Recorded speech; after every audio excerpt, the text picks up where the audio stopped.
Bharat network Tamil நேயர்களுக்கு அன்பு வணக்கம். இன்னைக்கு ஒரு இன்ட்ரெஸ்டான ஒரு பர்சனை பத்தி தாங்க உங்ககிட்ட சொல்ல போறேன். இவர் இல்லாத படங்களே இல்ல. அந்த அளவுக்கு இப்ப வர எல்லா படத்துலயும் இவர் இருந்தாதான் படம் ஓடுது, இவர் இருந்தாதான் ரசிகர்களே பாக்குறாங்க.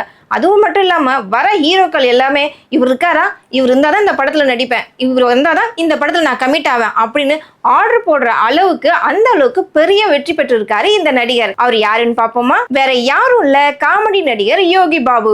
யோகி பாபு இல்லாத படங்களே இல்லைங்க. அவரை பார்த்தாலே எல்லாருக்கும் அவர் வந்து நின்னாலே போதும், அந்த அளவுக்கு மக்களுக்கு எல்லாருமே சிரிப்பு தான் வரும். ஒரு சில காமெடி நடிகர்களை பார்த்தா அவங்க சொல்ற டயலாக் டெலிவரி கேட்டாலே சிரிப்பு வரும், அவங்க நடந்து வர விதத்தை பார்த்தாலே சிரிப்பு வரும்.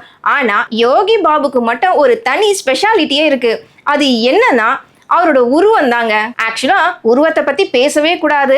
இப்ப இருக்க தமிழ் சினிமால அவரோட உருவம் வச்சுதான் இப்ப டாப் ஹீரோக்கள் மத்தியில அவரும் நம்பர் 1 காமெடியனா இருக்காரு. ஒரு நேரத்துல கவுண்டமணி, செந்தில், வடிவேலு, இன்னொரு பக்கம் பாத்தீங்கன்னா சூரி, விவேக், சந்தானம் இவங்க எல்லாம் டாப்ல இருந்தாங்க. ஆனா ஒரு கட்டத்துக்கு மேல அவங்களால ஷைன் ஆக முடியல. ஏன்னா நெக்ஸ்ட் லெவல் ஹீரோன்ற பொசிஷனோட அவங்க எல்லாம் போயிட்டாங்க.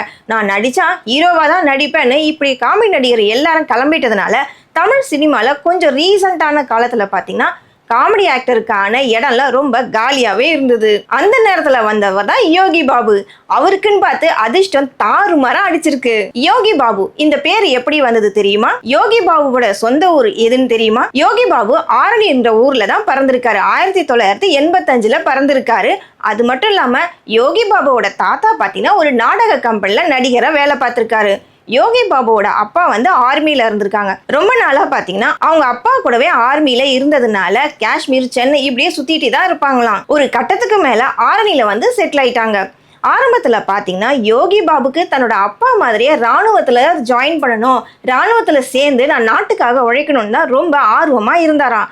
அதுக்கான உழைப்புலாம் அவர் போட்டிருந்தாலும் ஆர்மியில வந்து இவரை செலக்ட் பண்ணவே இல்லை. ஏன்னா இவரோட பாடி ஸ்ட்ரக்சர் அப்படி இருந்திருக்கு. உடனே இவர் ஃபீல் பண்ணாம என்ன பண்ணிருக்காருன்னா ஸ்போர்ட்ஸ்ல தன்னுடைய கவனத்தை முழுசா செலுத்திருக்காரு. ஸ்போர்ட்ஸ்னால யோகி பாபுக்கு ரொம்ப பிடிக்குமா, அதுவும் ஃபுட்பால்னா ரொம்ப பிடிக்குமா, அதுல தன்னை ரொம்ப இன்வால்வ் பண்ணிக்கிட்டாரு.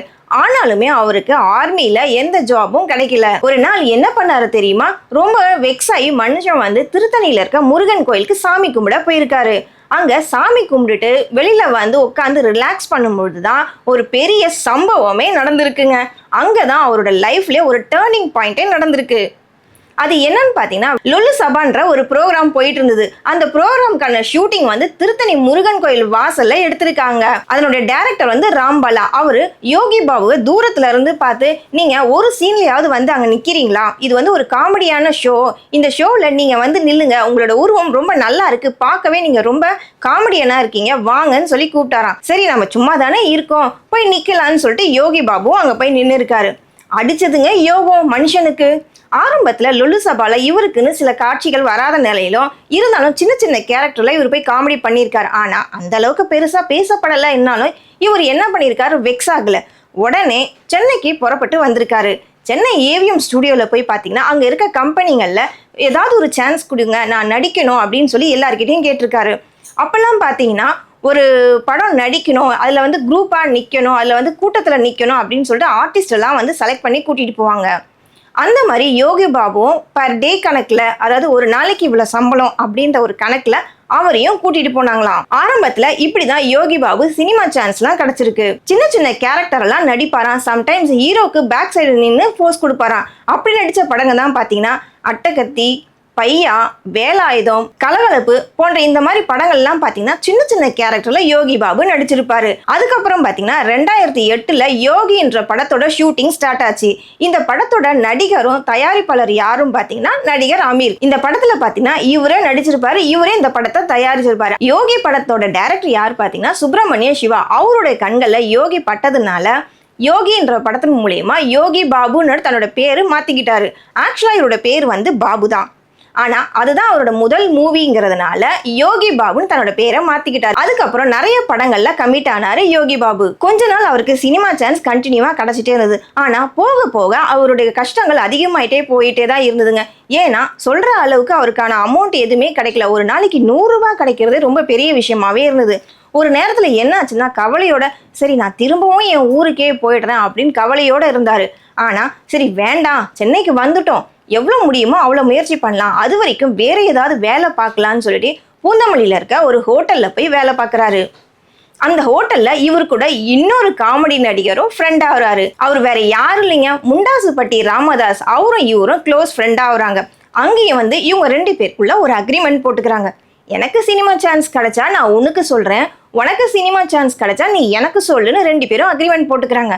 அதே மாதிரி இன்னைக்கு உனக்கு அமௌண்ட் வந்தா எனக்கு கொஞ்சம் ஷேர் கொடு, எனக்கு அமௌண்ட் வந்தா உனக்கு ஷேர் கொடுக்குறேன் அப்படின்னு 2 பேரும் ஒரு ஜென்டில்மேன் அக்ரிமெண்ட் போட்டு தான் 2 பேரும் டிராவல் பண்ண ஆரம்பிக்கிறாங்க இந்த சினிமா ஃபீல்டுல. அதுக்கப்புறம் ஒரு கட்டத்துக்கு மேல ஆர்ஜேவா கூட ட்ரை பண்ணியிருக்காரு யோகி பாபு, அதுவுமே ஃபெயிலியரா போயிருச்சு. அதுக்கப்புறம் பாத்தீங்கன்னா யாமிருக்க பயமேன் என்ற படத்துலயும் சென்னை எக்ஸ்பிரஸ் என்ற படத்துலையும் நிறைய சின்ன சின்ன காட்சிகள்லாம் வந்துட்டு காமெடி பண்ணியிருப்பாரு. அதுவே இவர் வந்து நெக்ஸ்ட் லெவல் இம்ப்ரூவ்மெண்ட் கொண்டு போயிருக்கு.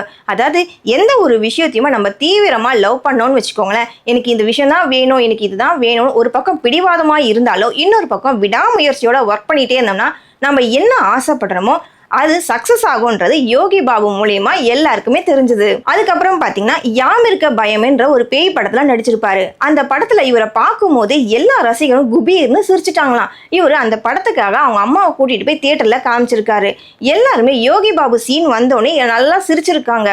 இவரை பார்த்தனே அதோ வந்துட்டான் பாரு பண்ணி வாயன், அதோ வந்துட்டான் பாரு சுருள் மண்டையன் அப்படின்னு சொல்லி என்னென்னமோ கமெண்ட்ஸ்லாம் வந்திருக்கு. இதை பார்த்தோன்னே யோகி பாபுவோட அம்மா வந்து ரொம்ப கண்ணீர் விட்டு அழுதுருக்காங்க. ஐயோ என் பிள்ளைய நான் எப்படிலாம் வளர்த்தேன், எப்படிலாம் அவனை பார்த்துக்கிட்டேன், ஆனால் அவனை வந்து எல்லாரும் பண்ணி வாயன்னு சொல்கிறாங்க, சுருள் மண்டைன்னு சொல்கிறாங்களே சொல்லி அவங்க அம்மா ரொம்ப கவலைப்பட்டு, தம்பி இனிமேல் நீங்கள் இருக்க வேண்டாம், சினிமாலே நடிக்க வேண்டாம், நீ வா கிளம்பி நம்ம ஊருக்கே போகலாம், நம்ம வேலையை போய் பார்த்துக்கலான்னு அவங்க அம்மா கூட்டிகிட்டு போனாங்களாம். ஆனால் கொஞ்சம் கூட மனம் தளராத யோகி பாபு என்ன சொன்னார் தெரியுமா? அம்மா நீ கவலைப்படாத, நான் நெக்ஸ்ட் படத்துல இருந்து நான் எப்படி வரேன்னு மட்டும் பாரு, நீங்க கவலைப்படாதீங்க, தைரியமா நீங்க போங்க, நான் நம்பர் 1 காமெடியனா வருவேன்னு அவங்க அம்மாவுக்கு தைரியம் சொல்லியிருக்காரு யோகி பாபு. அதே மாதிரி பாத்தீங்கன்னா எல்லார்கிட்டயும் போய் சான்ஸ் கேட்டு காக்கா முட்டைன்ற படத்துல நடிச்சிருக்காரு. அதுக்கப்புறம் பாத்தீங்கன்னா கோலமாவு கோகிலா, ஆண்டவன் கட்டளை, லவ் டுடே, வாரிசு, ஜெயிலர், தர்பார், டாக்டர், சுல்தான், இப்படி நிறைய படங்கள்ல அவரோட லிஸ்ட் நிறையவே இருக்குங்க. அவர் நடிச்ச எல்லா படங்களையும் பார்த்தீங்கன்னா அவர் இல்லாத சீனே இல்லை, அந்த அளவுக்கு நிறைய படங்கள்லாம் நடிச்சிருப்பாரு.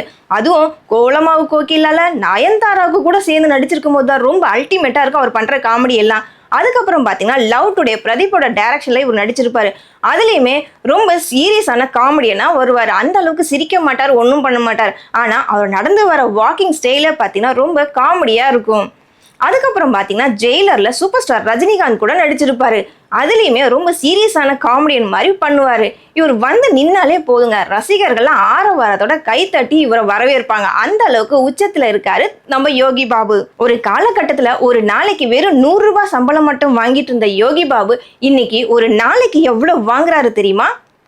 ஒரு நாள் பேமெண்ட் மட்டுமே 20 லட்சம் வாங்கிட்டு இருக்காராம். அந்த அளவுக்கு அசுர வளர்ச்சி விடாமுயற்சியோட நடிகர் யோகி பாபு காமெடியில கலக்கிட்டு இருக்காரு. அதுக்கப்புறம் பாத்தீங்கன்னா ஜெயம் ரவி கூட கோமாளின்ற படத்துல நடிச்சிருப்பாரு. அதுல பெஸ்ட் ஆக்டர்ன்ற அவார்டு கூட வாங்கியிருக்காரு.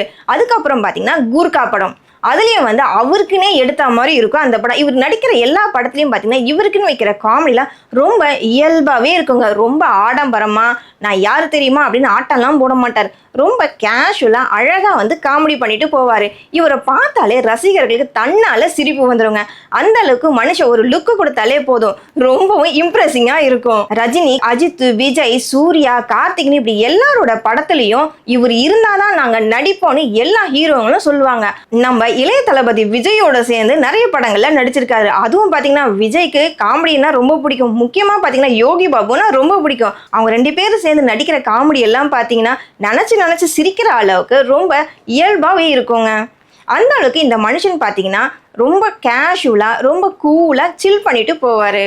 அது மட்டும் இல்லாம ரியாலிட்டி ஷோக்குலயும் பாத்தீங்கன்னா இவர் பேசுற ஒவ்வொரு விதமும் பாத்தீங்கன்னா நேச்சுரலா தான் இருக்கும், ஒரு ஆர்டிஃபிஷியலாவே இருக்க மாட்டாரு. ஆரம்ப காலத்துல எந்த அளவுக்கு கஷ்டப்பட்டாரோ அதனுடைய வலி இன்னமும் மாறாம தான் அடிக்கிற ஒவ்வொரு படத்துலயுமே அதை அவுட்புட்டை அழகா காட்டுவாரு. சிரிக்க வைக்கிறதா என்னோட ஒரே நோக்கம்ன்றத சொல்லியிருப்பாரு யோகி பாபு. அதுக்கப்புறம் பாத்தீங்கன்னா சிவகார்த்திகனோட சேர்ந்து மான் கராத்தே, டாக்டர் படத்துல எல்லாம் ரொம்ப அழகா காமெடி பண்ணியிருப்பாரு. அவர் வந்து நிக்கிற ஸ்டைல் தாங்க அங்க அல்டிமேட். அவரோட உருவத்தெல்லாம் பார்த்து எல்லாருமே கிண்டல் பண்ணாலும் மனுஷன் அது ஒரு வைராக்கியமா எடுத்து போராடி நான் நம்பர் 1 காமெடியன்னு நிரூபிச்சிருக்காரு. வரக்கூடிய நாட்கள்ல அவரோட படங்கள் என்னென்ன வருங்கிற அப்டேட்லாம் நான் உங்களுக்கு சொல்லிக்கிட்டே இருக்கேன். இந்த நாளுக்கான தகவலோட நான் கிளம்புறேன். நாளைக்கு வேற ஒரு புது தகவலோட உங்களை வந்து சந்திக்கிறேன். அது வரைக்கும் நம்ம சேனலை ஸ்டே டியூன் பண்ணுங்க. நன்றி, வணக்கம்.